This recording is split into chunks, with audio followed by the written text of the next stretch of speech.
नमः शिवाय, जय गणपति देवा, राधे राधे। आपने एक चीज कॉमन देखी होगी, पति पत्नी में झगड़ा, बात बात पर झगड़ा शुरू हो जाता है। कभी पत्नी की तरफ से झगड़ा होता है, कभी पति की तरफ से। लेकिन ये झगड़ा होता क्यों है? आप देखिए, आपकी शादी को 5 साल हो गए हैं, फिर भी झगड़ा चल रहा है। 10 साल हो गए हैं, तब भी झगड़ा चल रहा है। 15 साल हो गए हैं शादी के, फिर भी झगड़ा चालू है। क्यों? जब गृहस्थी लंबी चल जाती है, कोई 5 साल, कोई 10 साल, कोई 20 साल, तो पति पत्नी धीरे धीरे एक दूसरे को समझने लगते हैं। जहां समझ लिया वहां झगड़ा नहीं होता। आज कठिनाई यह है कि लड़का लड़की को समझ नहीं पाता और लड़की उस लड़के को समझ नहीं पाती जिसे वह पति रूप में चुन चुकी है। ना व्यवहार समझ में आता है, ना अंदर की बात समझ में आती है, ना बाहर की बात समझ में आती है। दोनों पति पत्नी हैं, पर एक दूसरे को समझते नहीं है, इसलिए झगड़ा होता है। यदि पति पत्नी एक दूसरे को समझने लगे, एक दूसरे के भावों की कदर करने लगे, एक दूसरे का सम्मान करने लगे और एक दूसरे के प्रति समर्पित हो जाए, तो गृहस्थी पूरी जिंदगी आनंदमय बन जाएगी। समर्पण हो जाए एक दूसरे के प्रति, तो फिर पत्नी गोरी काली नहीं होती, पति गोरा काला नहीं होता। स्त्री पुरुष कोई उपवन नहीं है, बल्कि एक जीवन है। जो पत्नी जैसी विधाता ने दी है, उसे वैसे ही स्वीकार कीजिए। रिश्तों को सुधारिए। रिश्तों में कुछ चीजें होनी चाहिए और कुछ चीजें नहीं होनी चाहिए। पति पत्नी के बीच शक नहीं होना चाहिए।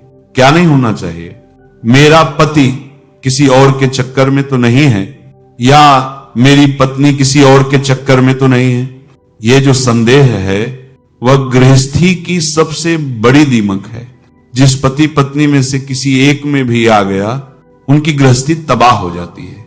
वे जीते जी मुर्दे हो जाते हैं, कोई सुख नहीं रह जाता। फिर उनका घर गृह नहीं बल्कि अभिशाप बन जाता है।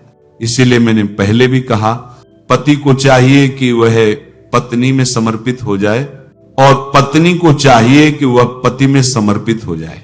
ऐसे घुल जाओ जैसे मिश्री पानी में घुलकर पानी बन जाती है, दार पानी बन जाती है। पत्नी पति में घुल जाए और पति पत्नी में, तभी गृहस्थी बढ़िया होगी। पति कैसा है, पत्नी कैसी है, यह मुद्दा नहीं है। जैसी मिल गई है, अच्छी बुरी तुम्हारी है। समर्पण तो करो। गृहस्थी में क्या नहीं होना चाहिए? पहला, शक नहीं होना चाहिए। दूसरा, अधिक खर्चीला नहीं होना चाहिए। विशेष रूप से पत्नी को और पति को भी अधिक खर्चीला नहीं होना चाहिए। जिस घर में पत्नी अधिक खर्चीली होती है, वह घर फूटे घड़े की तरह होता है। पति कितना भी कमाए, सब निकल जाता है। ज्यादा खर्चीली पत्नी फूटे घड़े के समान होती है। कितना भी भरो, सब खत्म हो जाता है। करोड़ लाकर रख दो तो भी खर्चीली प्रकृति सब उड़ाकर रख देगी। इसलिए गृहस्थ को अधिक खर्चीला नहीं होना चाहिए। खासकर पत्नी को जो 10-10 हजार की साड़ियां ले आती हैं, उसे थोड़ा संयम रखना चाहिए। तीसरी बात, माता पिता के प्रति भेदभाव नहीं होना चाहिए। स्त्री को अपने माता पिता और ससुराल के माता पिता दोनों के प्रति समान भाव रखना चाहिए। कई पुरुष अपनी पत्नी के माता पिता को इग्नोर करते हैं, कहते हैं तुम्हारे मां बाप तो ऐसे हैं वैसे हैं। ऐसा करने पर पत्नी भी अपने सास ससुर को इग्नोर करने लगती है। वह सोचती है, जब मेरे माए बाप को ये नहीं मानते तो मैं भी इनके मां बाप को क्यों मानूं? यह भाव बहुत नुकसानदायक है। पुरुष को चाहिए कि अपनी सास ससुर को माता पिता के समान माने, विशेषकर जब उनका कोई बेटा न हो। यदि ससुर सास बूढ़े हैं और उनका सहारा कोई नहीं, तो दामाद को ही उनकी सेवा करनी चाहिए। क्योंकि जब बेटी की शादी हो जाती है तो माता पिता अकेले रह जाते हैं। बेटा नहीं है तो दामाद ही उनका सहारा बनता है। और स्त्री को भी चाहिए कि वह अपने सास ससुर को अपने माता पिता के समान माने। जो गृहस्थ ऐसा करता है, उसके घर में प्रेम और शांति दोनों बनी रहती है। झंझट तब होती है जब पति पत्नी से तो आई लव यू कहता है, पर उसकी मां बाप को गालियां देता है। कोई भी इंसान अपने माता पिता के खिलाफ नहीं सुन सकता और न सुनना चाहिए, यह सत्य है। यदि आपका पति आपके मां बाप को बहुत गालियां देता है, आपने उसे समझाया भी है कि ऐसा मत करो, फिर भी नहीं मानता, तो अब क्या करें? तो बहन, उस दुष्ट के संग तुम्हें जीवन गुजारना ही पड़ेगा, भले वो जैसा भी है, अच्छा या बुरा, अब वही तुम्हारा जीवन साथी है। हम जो बातें कह रहे हैं वह उन लोगों के लिए हैं जो समझदार हैं। समझदार व्यक्ति इन बातों को सुनकर समझ लेगा, पर मूर्ख व्यक्ति को कैसे समझाया जाए? समझना तो उसी के लिए होता है जो समझदार हो। मूर्ख को तो ब्रह्मा भी नहीं समझा पाए।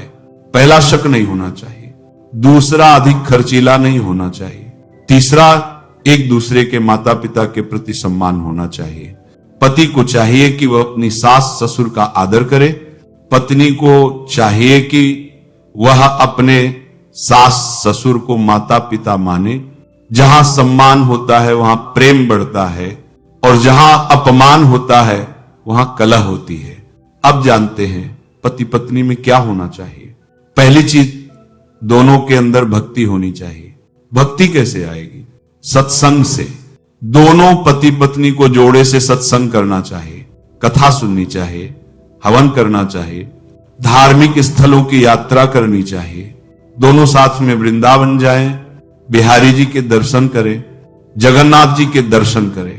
पति पत्नी को साथ में अपने माता पिता और सास ससुर दोनों की सेवा करनी चाहिए।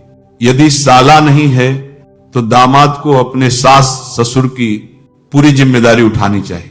यदि साला है तो जिम्मेदारी बांट सकता है, पर यदि साला नहीं है तो दामाद को अपने सास ससुर की सेवा करनी ही चाहिए।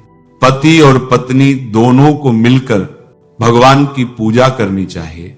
अब क्या होता है, पति सो रहा है और पत्नी भगवान जी को नहला रही है, ये ठीक नहीं है। धर्म के कार्य में पति और पत्नी दोनों को शामिल होना चाहिए।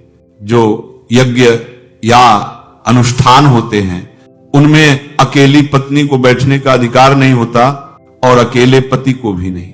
किसी भी यज्ञ में अकेली पत्नी या अकेला पति विधान से नहीं बैठ सकते। यज्ञ शुरू ही नहीं होगा जब तक दोनों साथ न बैठें। जैसे राम जी ने यज्ञ किया, पर उस समय सीता जी वनवास में थी, तो सोने की सीता बनाई गई और बगल में बिठाई गई, तब जाकर यज्ञ पूर्ण हुआ। इसका अर्थ है कि पूजा और अनुष्ठान में पति पत्नी दोनों का साथ होना आवश्यक है। घर की पूजा पाठ कोई भी अकेले कर सकता है, पर बड़े अनुष्ठान, यज्ञ, संकल्प, पूजन आदि सिर्फ जोड़े से ही किए जाते हैं। जोड़ा क्यों जरूरी है? जब विवाह होता है तो गांठ जोड़ी जाती है, गांठ जोड़कर ही पूजा आरंभ होती है, और पति के दाहिने अंग में पत्नी बैठती है। यह प्रतीक है सहभागिता का।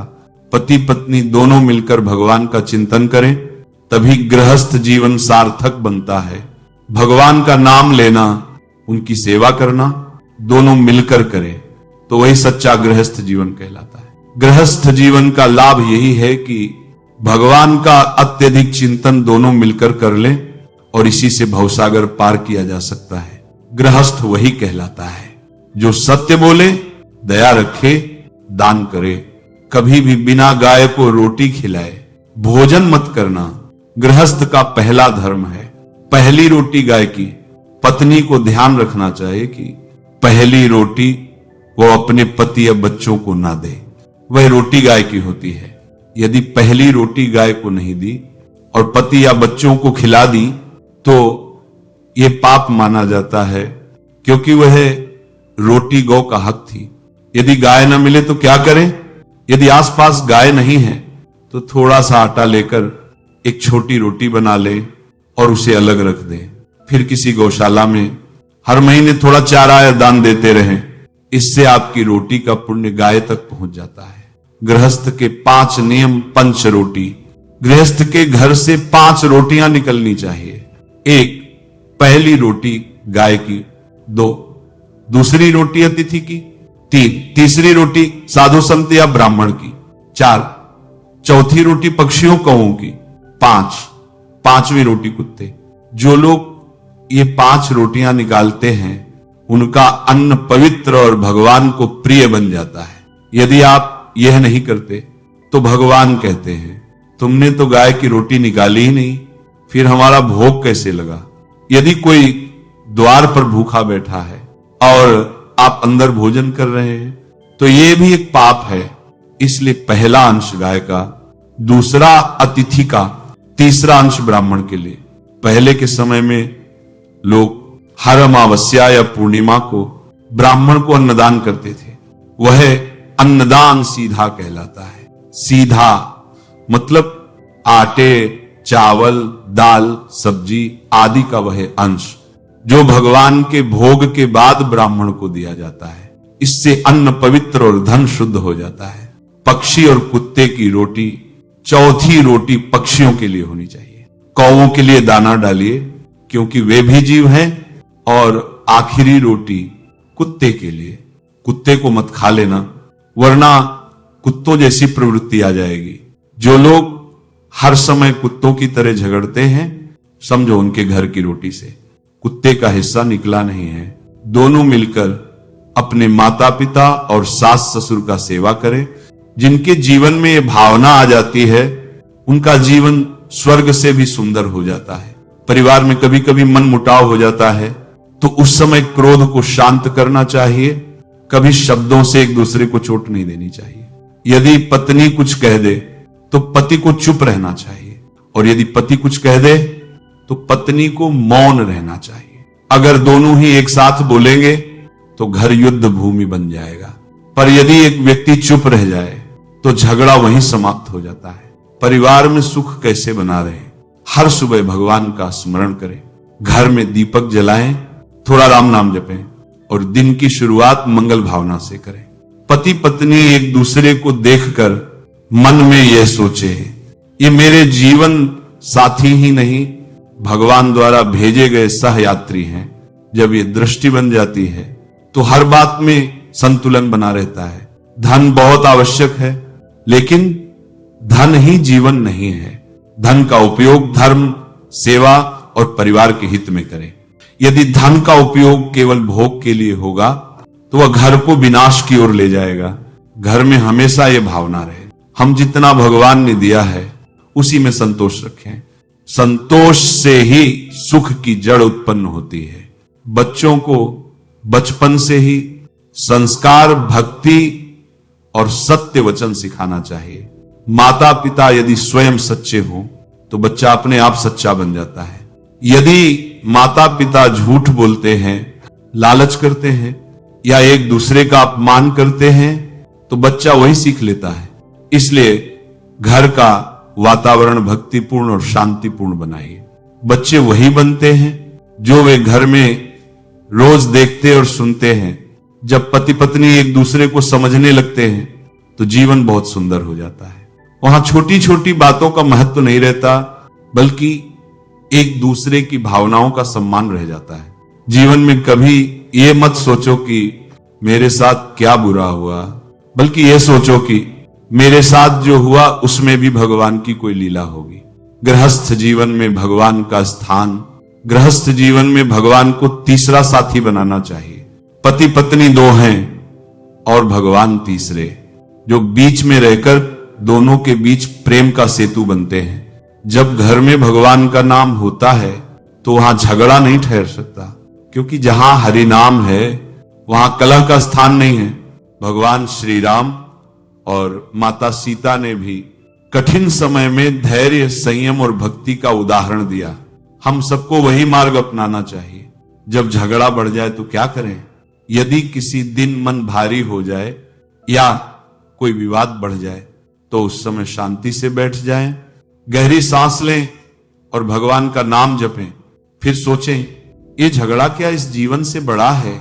उत्तर मिलेगा नहीं। जीवन अमूल्य है और झगड़े क्षणिक हैं। जो बुद्धिमान हैं वे क्षणिक बातों में स्थायी संबंध नहीं तोड़ते। गृहस्थ जीवन का सुख धन, रूप या वैभव में नहीं है। वह तो एक दूसरे के प्रेम, विश्वास और भक्ति में है। जो पति पत्नी एक दूसरे की कमजोरियों को छिपाते हैं और गुणों को बढ़ाते हैं, वही सच्चे अर्थों में गृहस्थ कहलाते हैं। जहां सत्य, संयम और सेवा है, वही सुख है। जीवन का हर संबंध केवल भगवान की कृपा से है, इसीलिए जो मिला है उसे प्रेम से स्वीकार करो। पति पत्नी दोनों एक दूसरे के दर्पण हैं। एक की खुशी में दूसरे की मुस्कान झलकती है। जिस घर में माता पिता का आदर, पति पत्नी में प्रेम और भगवान का नाम है, वह घर धरती पर स्वर्ग बन जाता है। शक मत करो, खर्च में संयम रखो, माता पिता और सास ससुर का आदर करो, साथ में भक्ति करो, एक दूसरे की भावनाओं को समझो, हर स्थिति में भगवान पर विश्वास रखो। नमः शिवाय। जय गणपति देवा। राधे राधे। गृहस्थ जीवन आपका सुखमय और मंगलमय हो।